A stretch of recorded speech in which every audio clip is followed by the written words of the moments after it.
Shalom, shalom. Ninakusalimu katika jina la Yesu. Ni matumaini yangu kwamba uko salama na uko mzima.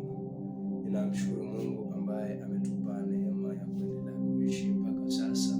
Tunaendelea kumtukuza yeye kwa wema na fadhili zake ambazo anaendelea kuziachilia juu yetu.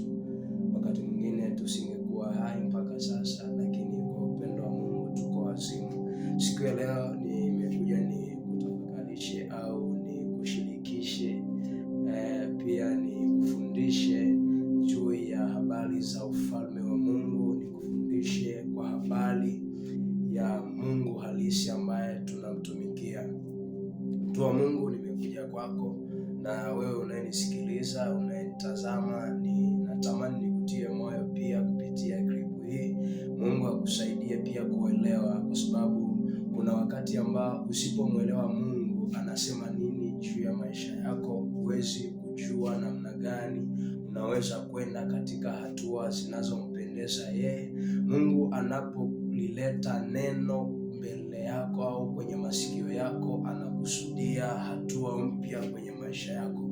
Tuko katika nyakati ambazo ni nyakati za hatari, ni nyakati ambazo kila mtu yuko bize kwa ajili ya kutafuta maisha yake, kutafuta uchumi ukae vizuri, kutafuta fedha.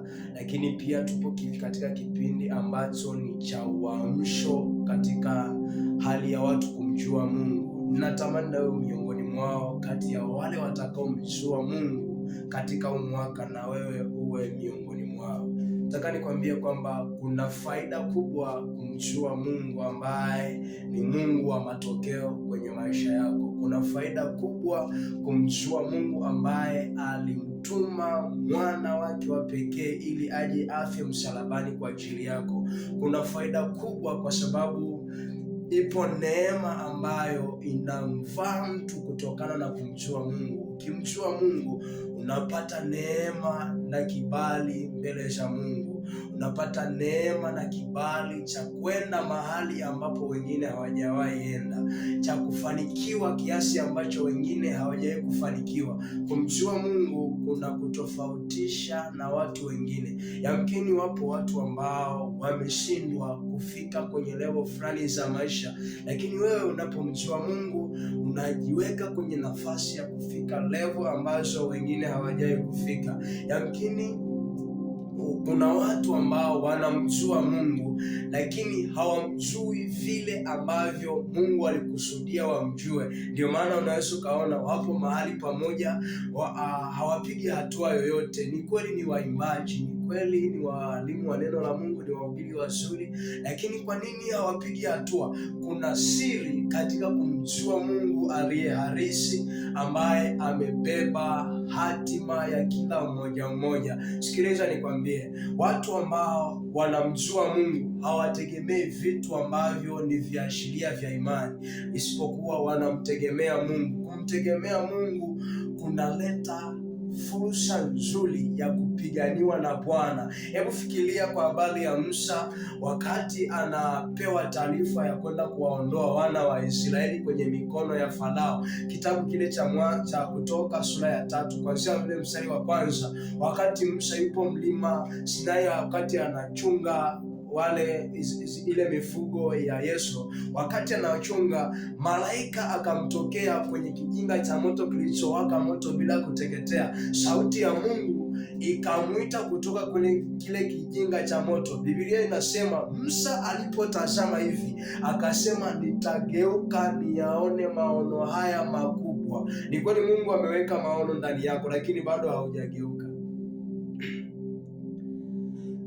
Labda haujanielewa. Ni kweli wewe ni mwimbaji, lakini kuna mahali haujageuka ukayatazama maono ambayo Mungu ameyaweka ndani yako.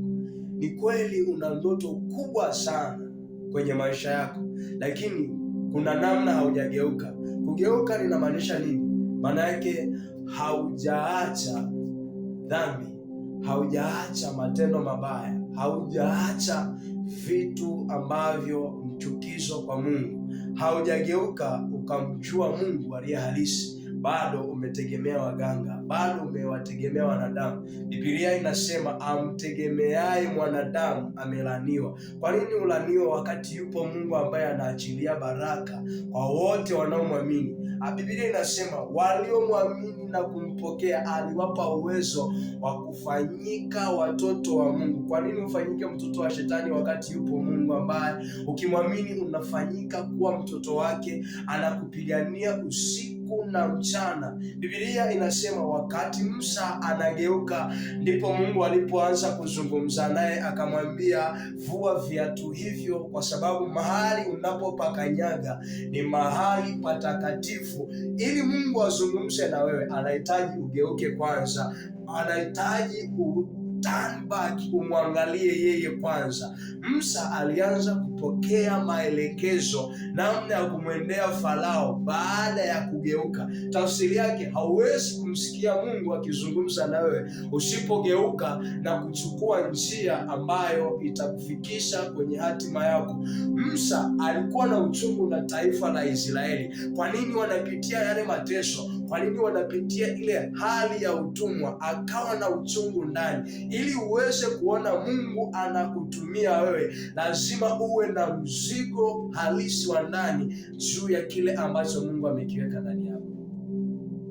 Hauwezi kuwa mhubiri wa kimataifa kama ndani yako hausikii kuwa mhubiri wa kimataifa.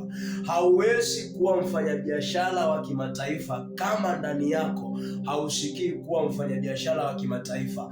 Hauwezi ukawa vile ambavyo Mungu amekusudia uwe kama haujachukua hatua ya kuanza kujiona vile unavyotakiwa kuwa. Kwa sababu hiyo, lazima kwanza, kama ni mwimbaji, ujione kuwa ni mwimbaji wa viwango tofauti na wengine. Kama ni mhubiri, uwe mhubiri tofauti, ambaye ujione kuwa mhubiri tofauti ambaye utakuwa tofauti na wengine. Yamkini unaweza usinielewe haraka, lakini ninataka nikufundisha nini?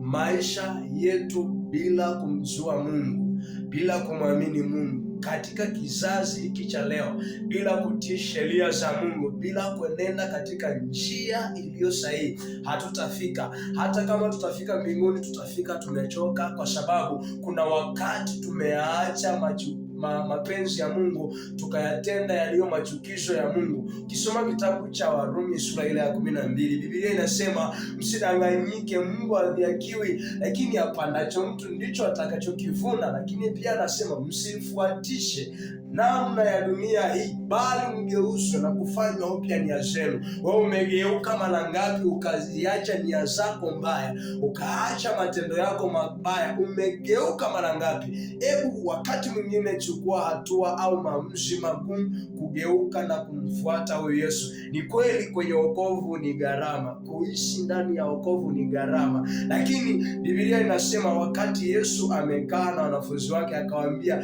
duniani kunayo uziki, lakini mimi nimeushinda ulimwengu. Akawaambia, jipeni moyo, mimi nimeushinda ulimwengu. Na wewe jipe moyo kwenye jambo lako, utayashinda yote, kwa sababu aliyeyashinda yote alitangaza ushindi hata kwako. Mungu akusaidie sana na Mungu akuwezeshe sana na ufikie malengo yako. Kuna wakati ambao umefika wakati ukasema, hapana, siwezi kuendelea, siwezi kufanya hivi, siwezi kuwa mhubiri wa namna hii, siwezi kuwa hivi. Nataka nikwambie kwamba Mungu aliweka jambo ndani yako kwa kusudi.